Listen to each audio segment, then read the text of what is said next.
Thank you for tuning into this edition of Mastering the Math of Business with Lauren Young. Today we're going to be talking about one of my favorite words. And if you've been tuned into any of these other videos in our series of different business topics and how you can look at the math associated with understanding that topic, it helps you recognize whether it's a relevant one to you for your business at this particular time. The other thing that I think makes business topics relevant is clear understanding of the definition of words. For me, words have meaning. They convey important thoughts and concepts that can lead to better results. And for me, the word today that we're going to do the math for is the word action. Action is one of my favorite words. In fact, whenever I go into a business, one of the things I am looking at is, what are the actions going on in this business? Thanks for tuning in to this edition of Mastering the Math of Business with Lauren Young. Today we're going to be discussing one of my favorite words. And yes, I do like the meaning of words. They help me connect to what's happening or what could happen. They help me see what I'm missing. When I understand the words and then can connect different meanings to those words, they help me recognize what are the critical few things that we should do as opposed to the relevant many things that we could do. And for me, the word that has one of the most significant meanings for me is action. I love the word action. I love how action leads to results. And what I appreciate about the word action is how easy it is to go into a business and just look at the actions that are occurring across the business, from the most senior or owner of the business down to the lowest paid employees. Where they're spending their time, what actions they're taking has great significance. And that's why the visual associated with this particular Mastering the Math of Business is something that we associate with the filming of movies and TV shows. It's that sound that comes when the set is ready to go to action. So let's appreciate the power of action by just looking at a couple of things. One is you control your business through disciplined actions. In every business, one of the challenges that they must constantly battle is there is always more things to do than there is time or energy to do them. So this is why I like one of the phrases that came to me from a leader I used to work with at Nationwide, is that you want to focus on the critical few, not the relevant many. And that's because you want your actions focused on where they can have the greatest impact. The key to long-term success is having a bias for action and a passion for results. This bias for action helps you generate results. And then as you look at your results, you adjust your actions, you modify them so that you can produce better results. This is the goal. This is what every business is striving to do. They're striving to be better today than they were yesterday, with the goal of being better tomorrow than they were today. So with that, let's just look at one more visual, and that's the difference between putting yourself and your business on success highway or finding yourself at the end of failure alley.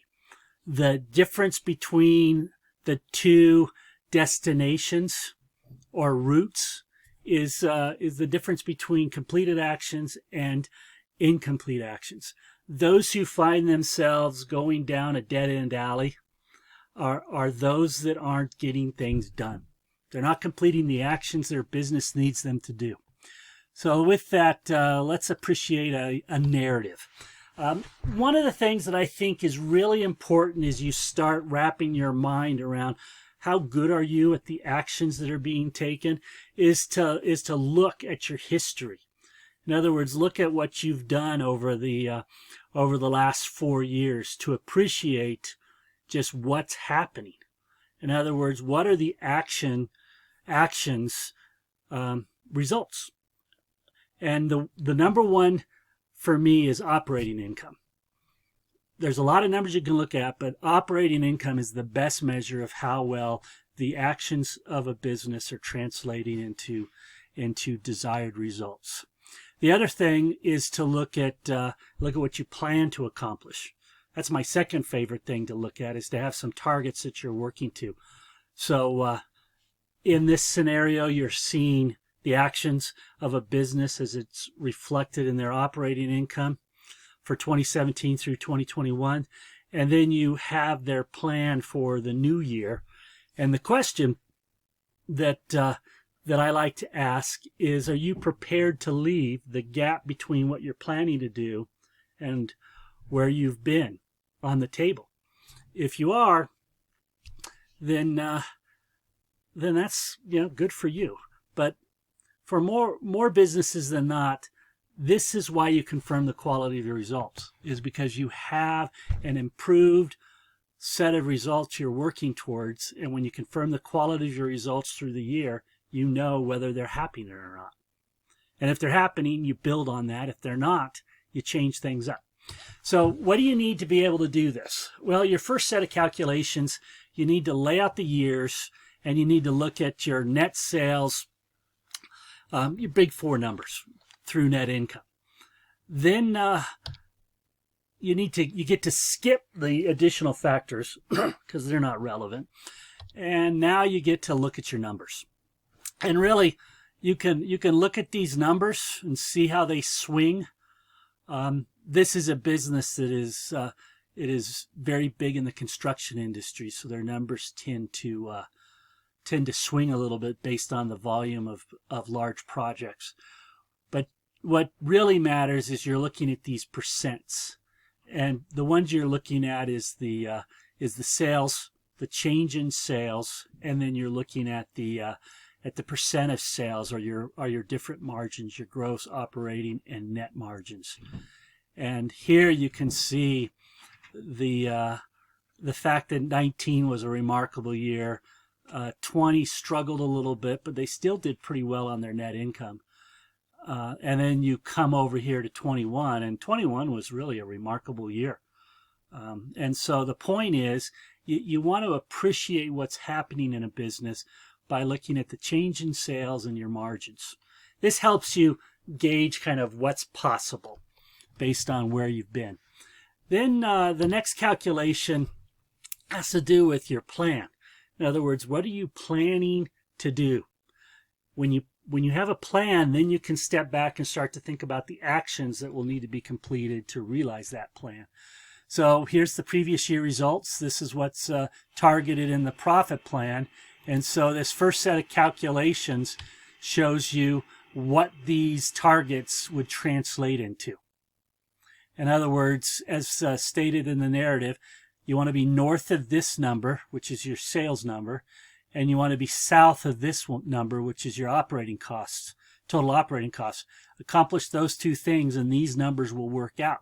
In fact, what will happen is you will see this type of improvement in year-over-year sales by completing your planned actions, and more importantly, that's the improvement you'll see in net income. So with all videos, I do like to invite a call to action.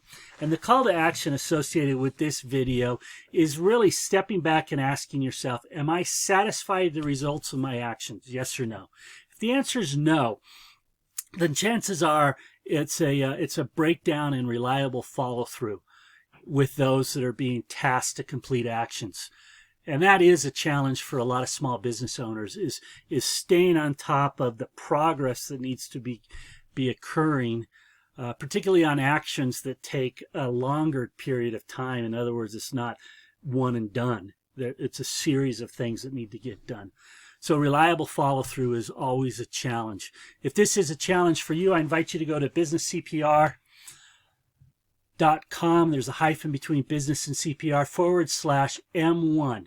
M1 will help you identify what actions need to be completed and give you some tips on how to better follow up to ensure that those actions are occurring. As with all videos, I like to join the chorus, but before I ask for my likes or your likes, I like to appreciate what's on your mind. I'm particularly interested in engaging with you through comments, questions, and suggestions for other Mastering the Math of Business videos like this. I do welcome the likes. They're greatly appreciated, as well as subscribers. Subscribers matter, and I look forward to you joining in this series of videos by becoming one of our subscribers. Thanks again for tuning in. Look forward to joining you on another edition of Mastering the Math of Business with Lauren Young. Goodbye.